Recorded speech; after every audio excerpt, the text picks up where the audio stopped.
Good morning friends, welcome to my channel Exam Hacker. Today we will discuss about the tricks to remember national parks in Manipur.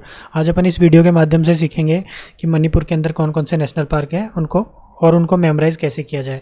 तो मैं आपको national parks तो याद करवा ही दूंगा मणिपुर के, प्लस मैं इसमें आपको एडिशनल फैक्ट्स भी बताऊँगा. तो मेरा मोटिव ये रहता है कि आप चीज़ तो इसमें याद रखने वाली चीज़ तो आप समझ ही जाएँ, प्लस आपको एडिशनल इन्फॉर्मेशन भी मिले ताकि वो कभी ना कभी एग्ज़ाम में आपके ज़रूर काम आएगी. तो और मैं आपका ज़्यादा टाइम नहीं लूँगा, तो चलो जल्दी से वीडियो को शुरू करते हैं. तो पहली चीज़ तो देखो, आपको पता होना चाहिए कि जो मणिपुर है वो अपने मैप में है कहाँ पे, इंडिया में. तो ये एक नॉर्थ ईस्टर्न स्टेट है, ठीक है, और इनको 7 सिस्टर्स ऑफ इंडिया कहा जाता है, ठीक है.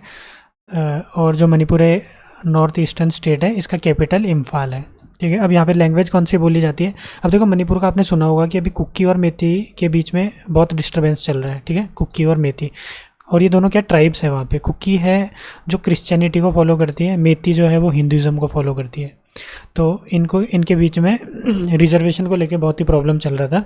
तो वो एक सेपरेट टॉपिक है, तो उसके बारे में अपन और कभी डिस्कस करेंगे. और आपको अगर जानना हो तो आप कमेंट सेक्शन में बताना, तो मैं एक उस पर वीडियो बना दूँगा. तो अभी देखते हैं. तो मेती इसमें ट्राइब है और मेती एक लैंग्वेज भी है जो मणिपुर में बोली जाती है. तो इसकी जो स्टेट लैंग्वेज मणिपुर की क्या है, मेती लैंग्वेज, ठीक है. और जो ये मणिपुर है ये पहले आसाम का पार्ट हुआ करता था. जब आसाम प्रोविंस होता था बहुत बड़ा, तब उसका पार्ट हुआ करता था. उसके बाद में इसको मणिपुर के एक ऑटोनॉमी होती थी, मणिपुर के एक खुद के राजा होते थे. तो ये बाद में प्रिंसली स्टेट्स था, ब्रिटिश राज के अंडर में प्रिंसली स्टेट.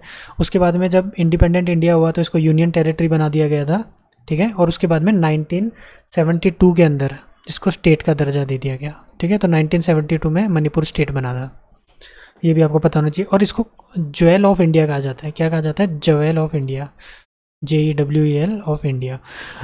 जैसे आपने देखा होगा कि पिछली वीडियो में मैंने बताया कि जो ये मेघालय है इसको अबोर्ड ऑफ क्लाउड्स कहा जाता है. तो वैसे ही मणिपुर को ज्वेल ऑफ इंडिया कहा जाता है. यहाँ के CM कौन थे? N बीरेन सिंह. और गवर्नर कौन है? अजय कुमार भल्ला. अब मैंने ये क्यों कहा कि यहाँ CM थे, क्योंकि यहाँ जो कुक्की और मेती के बीच में भी डिस्टर्बेंस चल रहा है, उस वजह से यहाँ पे प्रेसिडेंट रूल लग चुका है, ठीक है. तो पहले जो थे यहाँ पे CM N बीरेन सिंह थे. तो ये बेसिक नॉलेज आपको पता होनी चाहिए. तो चलो आगे बढ़ते हैं. यहाँ पे 2 नेशनल पार्क है, केबुल लमजाओ नेशनल पार्क और सिरोही नेशनल पार्क. अब इसको आप याद कैसे रखेंगे? देखो केबुल जो है काबुल जैसा साउंड आ रहा है, और काबुल आप सभी को पता होगा अफगानिस्तान की कैपिटल है, ठीक है. और अब आपको पता है अफगानिस्तान में जो भी करंट में जो सरकार है जो अफगानिस्तान को चला रहा है वो तालिबान है, और तालिबान एक टेररिस्ट ऑर्गेनाइजेशन है. तो सोचो आप जिस देश को एक टेररिस्ट ऑर्गेनाइजेशन चला रही हो, उस देश की हालत क्या ही होगी. तो काबुल में लोग रो रहे हैं. अब आपको पता होगा जो तालिबान है वो एक्सट्रीमिस्ट है और वो शरिया लॉ को लागू करना चाहते हैं, ठीक है. शरिया लॉ वो चाहते हैं कि ऑल ओवर दी वर्ल्ड शरिया लॉ लग जाए. अब शरिया लॉ क्या होता है? ये एक इस्लामिक का लॉ है, जो इस्लाम फेथ को फॉलो करते हैं वहाँ पे लॉ है. इसके काफ़ी एक्सट्रीम लेवल के रूल्स हैं, जैसे जो गर्ल्स और वुमेन है वो पढ़ने नहीं जा सकती, ठीक है.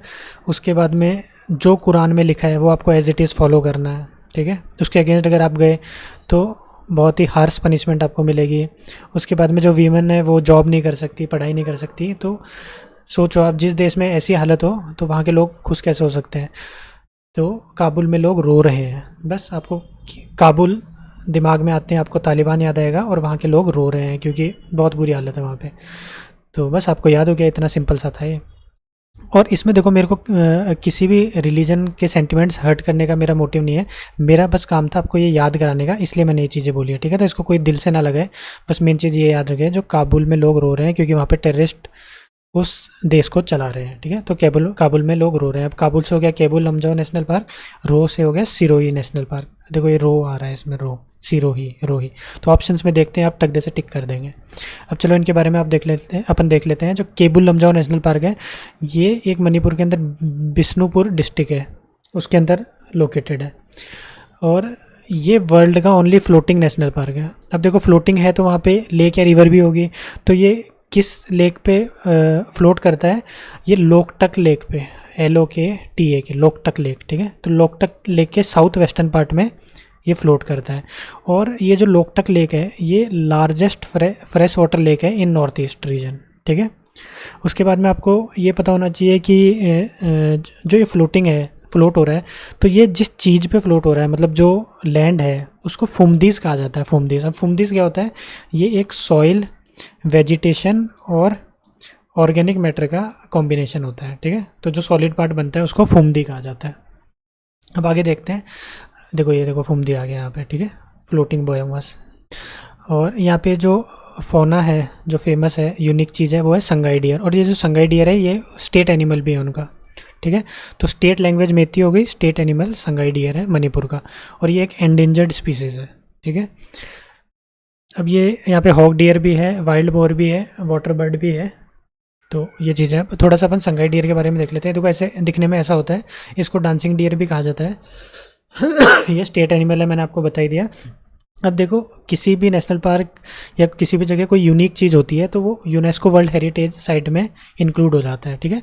तो ये अभी यूनेस्को वर्ल्ड हेरिटेज साइट की टेनेटिव लिस्ट में है, ठीक है। केबुल लमजाओ जो नेशनल पार्क है टेनेटिव लिस्ट में है, और थोड़े दिन में कंफर्म लिस्ट के अंदर आ जाएगा, ठीक है। तो उससे क्या होता है, टूरिज़्म बढ़ता है इसका, ठीक है।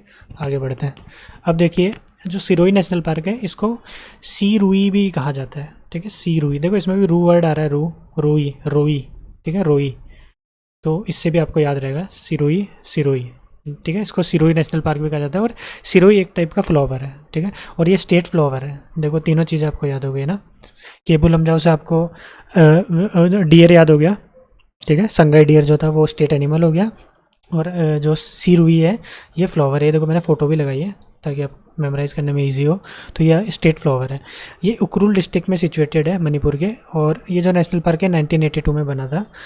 और इसका मतलब ये नहीं कि इससे पहले कुछ नहीं था, इससे पहले वाइल्ड लाइफ सेंचुरी थी ये।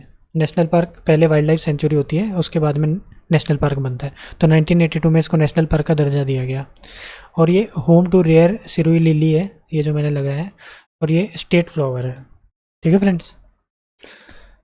तो आई होप कि आपको ये वीडियो पसंद आया होगा। तो थैंक यू सो मच। अगर आपको ये वीडियो पसंद आया तो इसको लाइक, शेयर और सब्सक्राइब जरूर करें। और आपका कोई भी सजेशन हो तो मुझे कमेंट सेक्शन में और बताएं, ठीक है। और आप एक बार अपन रिवाइज़ कर लेते हैं। जो मेघालय था, जो मैंने पिछला आपको नेशनल पार्क याद कराए थे, उसकी ट्रिक आपको याद होनी चाहिए। जो मेघा थी वो क्वीन थी, ठीक है।